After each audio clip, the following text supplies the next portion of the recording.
muhamadzudi.com.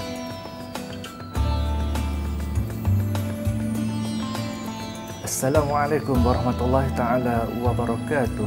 Selamat datang ke laman web rasmi Datuk Muhammad Zudi, muhamadzudi.com. Hari ini saya bersama dengan Datuk Muhammad Zudi untuk membahaskan tajuk tentang hukum pelaburan dalam ASB. Assalamualaikum Datuk. Assalamualaikum. Jadi Datuk, mungkin kita boleh terangkan sedikit apa kepentingan ASB kepada kita sebenarnya? Bismillahirrahmanirrahim.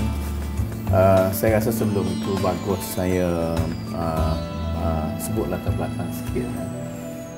Malang sekali terdapat banyak kekeliruan di kalangan masyarakat kita, terutama sekali tentang hukum, kerana mereka menggunakan beberapa pemikiran dalam kitab-kitab fiqh yang lama yang ditulis untuk menyelesaikan masalah muamalah yang berlaku di antara individu dalam masyarakat. Kemudian mereka cuba applykan data-data dalam kitab fiqh klasik ini untuk satu realiti urusan keuangan yang melibatkan institusi yang begitu besar, yang bekerja untuk jangka yang panjang dan tidak macam realiti yang dulu, dan melibatkan lebih ramai. Ya, melibatkan lebih ramai orang dan tempoh yang lama.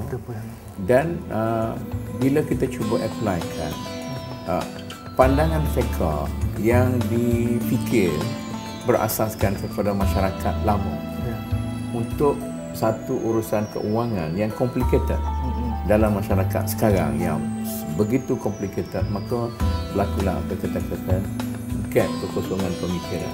Jadi oleh kerana itu, jadi masyarakat Islam terpaksa menanggung rugi dari segi pembangunan Islam, tamadun Islam dan sebagainya. Jadi satu daripada kekeliruannya adalah tentang ASB, ASN. Sebenarnya ASB-ASN ini kita perlu melihat bukan sebagai satu urusan keuangan peribadi, tetapi satu perancangan negara untuk mengambil alih segala kekayaan yang ditinggalkan oleh penjajah British, yang mereka sebelumnya menjadi para pemilik yang besar kepada harta kekayaan negara. Jadi bila mereka keluar, kekayaan mereka itu berada dalam syarikat-syarikat yang mereka taja dan mereka punya. Jadi bila kita nak mengembalikan keuangan itu kepada kita, kita perlu menguasai syarikat-syarikat ini. Dan sebahagian daripada syarikat itu, misalnya syarikat perdagangan, syarikat apa-apa tu tak ada masalah lah. Tapi bila masuk pada syarikat kewangan, syarikat dan sebagainya, maka di sini timbul soal sedikit sebanyak kekeliruan, kerana terutama sekali kalau keuangan itu ada yang mengamalkan riba dan sebagainya. Jadi kalau sekiranya kita tidak ada perancangan untuk membuka luas ruang berasaskan kepada fiqh semasa dan sebagainya, maka segala harta ini akan berpindah kepada pihak yang ketiga, iaitu bangsa-bangsa lain yang mendiami masyarakat kita. Kita tahu bangsa Melayu, orang Islam dan negara kita ini adalah orang yang paling miskin berbanding dengan bangsa-bangsa lain. Jadi akan berlakulah penjajahan ekonomi yang baru terhadap bangsa kita. Oleh kerana itu, bila program semacam ASB-ASN ini diperkenalkan, itulah tujuannya untuk mengalurkan kekayaan kepada masyarakat Islam yang beragama Islam dan Melayu. Pada peringkat awal, penurunan itu dilakukan secara individu. Maknanya, katalah ada syarikat-syarikat yang nak dipindahkan keuangannya, hartanya kepada kaum bumi putera untuk mengayakan capai target 30% bumi putera. Jadi saham mentah syarikat itu diagih-agihkan dengan harga yang murah. Misalnya dimasukkan pasaran atas nama bumi putera RM1 satu saham. Kemudian dalam masa 2 bulan 3 bulan dia melambung jadi RM7, RM15. Itu harga sebenar. Ini harga saham dibeli pada bumi putera.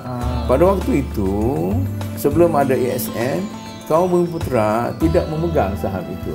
Mereka akan terus jual.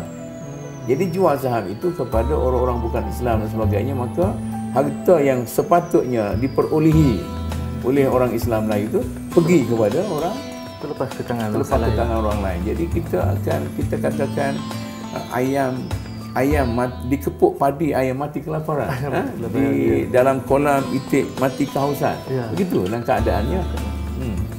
Jadi keutamaan memelihara ekonomi bagi umat Islam di Malaysia itu lebih besar daripada sekadar katakan pencampuran halal haram terlalu sedikit. Dari segi hukum, kita kena melihat kita punya skop yang besar. Sebab itu kalau kita nak ukur negara itu Islam atau tidak Islam, jangan kita ambil kriteria untuk mengukur orang perseorangan. Jadi 1, 2, 3, 4, 5 menunjukkan orang ini Islam. Jadi untuk masyarakat, society, untuk negara, kita tak boleh gunakan syarat dan sifat yang sama untuk apply dalam sebuah negara. Macam itu juga dari segi hukum hakam ini. Kita perlu melihat ASP sebagai satu perancangan besar yang lebih besar daripada soal konsep campur sikit dan sebagainya. Sebab itu kita boleh menerima misalnya orang kita pergi makan gaji dengan negara di Malaysia walaupun ada sikit sebanyak. Sekarang kita melihat dari skop yang begitu luas sekali. Jadi kita kena ada, kalau orang katanya ada broad minded, ada pemikiran secara yang luas. Saya kira di antara penentangan atau hujah yang dikeluarkan oleh mereka yang mengatakan bahawa ASB haram, itulah hujahnya, iaitu izah tak halal wa haram boleh bahram. Kerana ada sedikit pencampuran dalam sahab ASB itu, maka itu haram. Yang dipegang oleh ramai orang di luar sana. Dan apa nasihat Datuk untuk? Dari segi ini berlaku kekeliruan. Saya rasa tidak ramai orang pakar dalam fiqh dalam negara kita ini. Jadi kadang-kadang kita hanya tahu ada satu kaedah mengatakan idza ijtama'a bainal halal wal haram ulibal haram. Bila bercampur antara halal dengan haram, maka yang haram itu mendominasikan yang halal. Okey. Saya ambil contoh yang simple, yang bodoh. Dalam diri kita ini ada benda yang bersih, ada benda yang tak bersih. Jadi orang buat joke zaman dulu, bila kita semayang, kita ada taik, ada apa semua sekali, taik kuku apa semua sekali, tidak menyebabkan kita